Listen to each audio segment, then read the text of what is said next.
Right, tip number 1 is to shoot with a subject. Shooting with a subject can really connect with the viewer, and then that way you can really see the scale of the landscape that you're shooting in, because you can compare it to how small the human is. Also, by shooting with a subject, you'll be able to tell a better story better. By having the subject on top of the mountain really does tell a story, because it shows accomplishment. How did they get up to the mountain? How did they climb up? What was the journey like? And now they're there and they've accomplished it.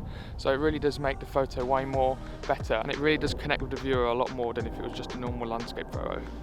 Tip number 2 is to try and get different angles of your shots. Instead of just getting a normal wide shot of the drone, why don't you try and mix it up a bit and get a top-down shot shooting straight down? Why don't you try and get different angles to try and get different compositions? Because it really does give a different perspective of the thing that you're shooting at, and by doing this you might like one more than the other. So by having more options and more different angles to choose from, you can definitely find the best photo for you.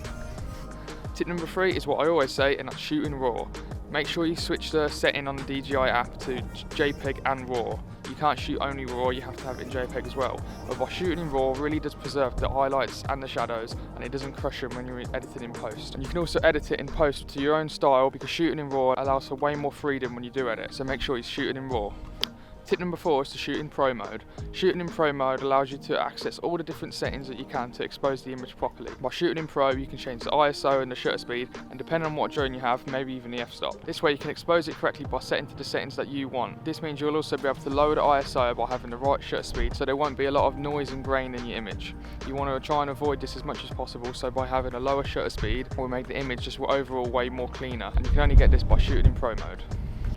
Right then, so tip number 5 is to make sure you don't shoot directly into the sunlight. If you're going to be shooting a drone shot, then make sure the sun is like to your right or to your left to the side, and then you can still get that nice sunset, whatever time you're shooting into your image. Because if you shoot directly into the sunset, you're either going to have to expose for the sun, which means the shadows are absolutely underexposed and you won't be able to recover them, or the sky will be way too blown out and you'll only have the shadows that are exposed properly. Because the DJI Mini 2 has a small sensor, it don't have a lot of dynamic range like it does on normal DSLR and mirrorless cameras, so they can't really compete with shooting directly into the sunlight, even though some cameras can't even do that anyway. So by getting the most cleanest and most exposed image possible, try not to shoot directly into the sunlight and try and shoot over to the left or the right. Alright then guys, so that was it. That was 5 tips on how to improve your drone photography. If you did enjoy, hit that like button and subscribe to see more, and I'll see you guys at the next video. I'll see you later.